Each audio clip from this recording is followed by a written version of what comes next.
Liberal arrogance and cost-cutting had left the British Empire in an unthinkably perilous position, and the Admiralty made its feelings known to McKenna. For the Liberal government in Britain, Berlin's decision to escalate the arms race caused a crisis. When Fisher had originally begun the construction of Dreadnought under the Unionists, the then First Lord of the Admiralty, Lord Cawdor, had outlined a programme for building 4 a year. In this age of fiscal orthodoxy, borrowing was generally avoided, so the government planned to fund this increase with the budget surplus. But the new Liberal government wanted instead to spend money on social reform, pensions and unemployment insurance, and defence expenditure was the obvious place to find the money. The Cawdor programme was thus cut, 1 ship in 1906, 1 in 1907 and 2 in 1908. Asquith, Prime Minister from 1908 after the retirement and death of the very old Campbell Bannerman, thought this steady pace sufficient to keep ahead of the Germans. It was with stunned silence then that the Cabinet received the First Lord of the Admiralty, Reginald McKenna's request for 6 dreadnoughts in 1909, followed by another 6 in 1910 and another 6 in 1911. The calculations, McKenna plainly stated, were based upon German naval plans. The laying down of Nassau in 1907 had been followed that year by Westphalen, Rhineland and Posen.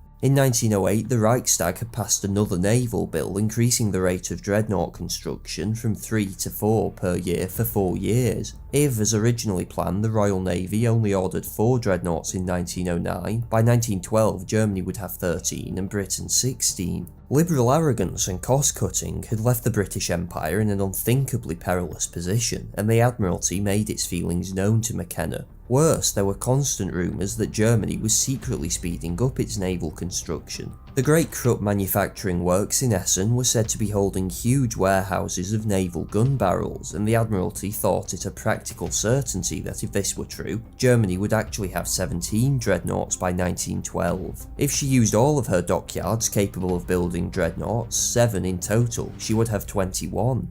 This was undoubtedly verging on the hysterical, and in Cabinet the First Lord was vigorously opposed by 2 up-and-coming ministers in the Liberal Party, David Lloyd George and a very young man named Winston Churchill. Both were firmly committed to the radical wing of the party and refused to consider the extra expenditure. Lloyd George, who as the newly appointed Chancellor would have to find the money, thought the parliamentary party would never accept the extra cost, whilst Churchill rebutted the idea that the Germans were building more dreadnoughts in secret on the basis that the Reichstag would still have had to publicly authorise them. Churchill was indeed correct. What had actually sparked all of these rumours was the Germans placing a dreadnought order a few months early so that a Danzig shipyard didn't have to lay off any of its workers.